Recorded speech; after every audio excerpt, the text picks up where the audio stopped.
Hi, this is Raymond Rose. Welcome to Raymond Rose Media. I appreciate your support.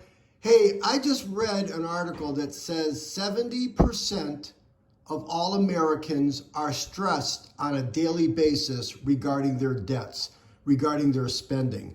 They have high levels of anxiety.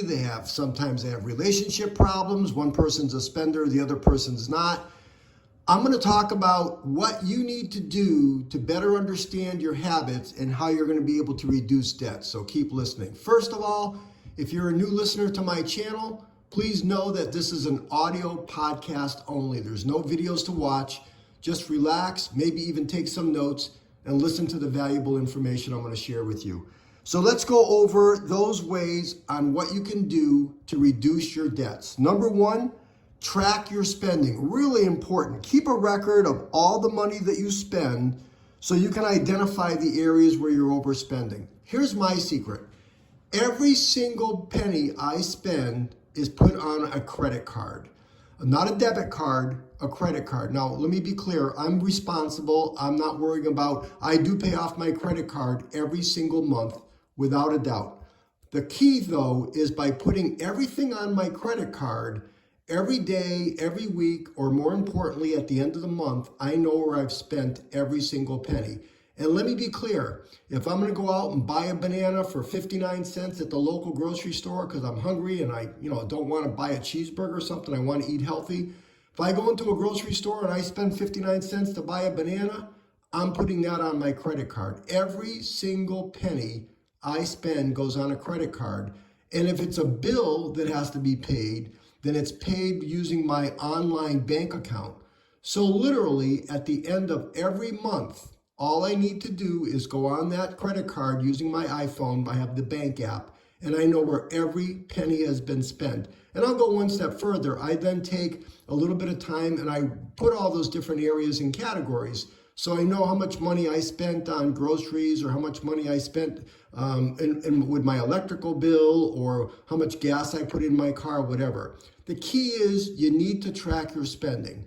And then number two, if you are in a situation where you may have a partner in your life and you each have you have like somewhat of a joint account. I'm not sure how you're set up. Maybe you've got individual accounts, you have your own money to spend, you co-pay certain bills, but if that other person should also have just one credit card that they're using. Listen, the days of having a credit, a store card for that retailer or a different card for this retailer, put everything on one card and track your spending. It's that simple. And then know your card, use your card, make sure you know how to get different points and different tips on how to better use your spending and how to get cash back from your bank. So that's critical. You need to track your spending. Number two, you need to prioritize your needs. You need to understand the difference between wants and needs and make sure that you're covering the necessities first. Stop impulse buying. I'll talk more about that in a moment. Number three, how much money are you spending eating out for lunch or going out for dinner at night or those things? I mean, from a lunch point of view, I know so many people that are like, oh, we're going out to the local salad shop. What can I get you? Or I'm doing a run to the grinder shop. What kind of grinder do you want today? Stop it. Brown bag, bring your lunch to work if you have to instead of eating out. That's going to save you a lot of money over time. And bringing something for lunch is very easy. Bring an apple, bring a banana. Get out of that mindset. You have to have these big lunches. Bring a protein bar along with a couple pieces of fruit. That's really what you want to be doing. You want to feed your body good stuff. You don't want to be spending money for lunches and buying, stuff that's not really best for your body, for your future. Number four, limit visiting the coffee shop. It's unbelievable to me. I'm one of those people that when I want coffee, I make coffee at home. I have a very simple coffee maker. It cost me about 7 cents. I figured it out to make a cup of coffee. When I see people waiting in line, either in the store or in the drive-up line in their car or what have you, and spending $2, $3, $4, $5 for a coffee, and these days, believe it or not, I just read an article that Starbucks 70% of their business is in cold drinks, not even hot drinks. But stop it. You have to analyze. And when you're putting your visits to the coffee shop on a credit card at the end of the month, you might be shocked on how much money you're spending visiting the coffee shop. Next one is you have to unsubscribe to any of those streaming services, magazines. You've got a gym membership that you're not getting fulfillment out of. Make sure you understand where you have automatic bills being put on your credit card every single month. And again, if you're using it, great. A subscription can be actually a good way. But if you're not using it, then you got to stop it. Remember, by the way, here's a reminder. For every, let's say, $100, for every $100 you're spending on any of these things that I'm talking about, by the way, just not subscriptions, for every $100 you spend, you have to earn about $120 at your job. Because of that $120, $20 gets paid in federal and state taxes most of the time, which means you've got $100 left, which is what you're paying, for example, your streaming bill or whatever. So for every $100 you spend, you need to earn $120. Don't forget that. Next, you got to cut down on impulse buying. You got to just stop it. You're making unplanned purchases.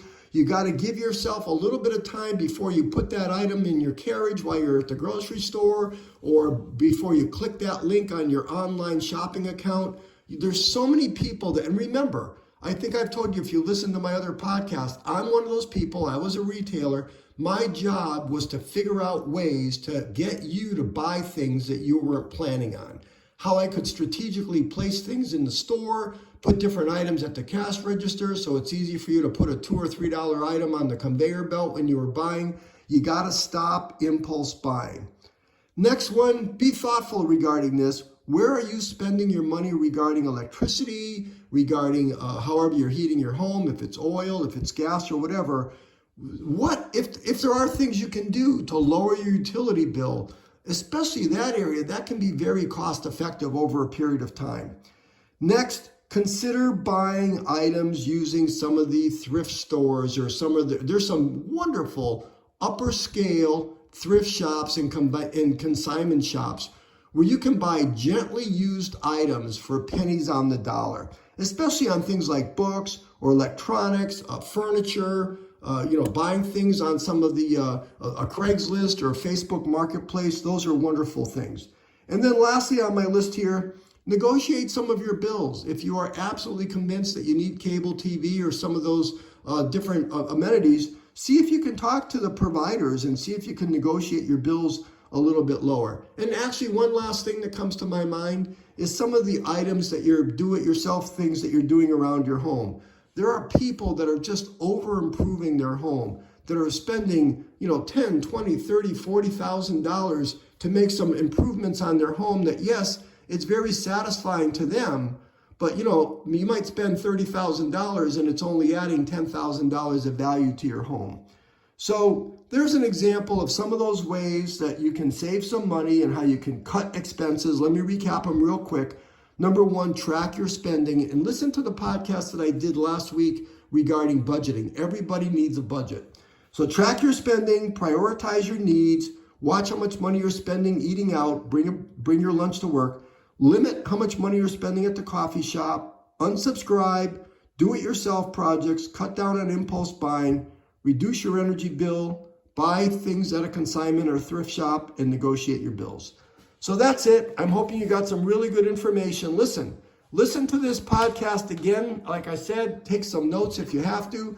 Make sure anybody that's spending your money or family money is involved in this, because if you're one of those people, like I said at the beginning, that's stressed about your debts, there's not enough money coming in, then there's ways to fix that. And here's wonderful examples that I just gave you.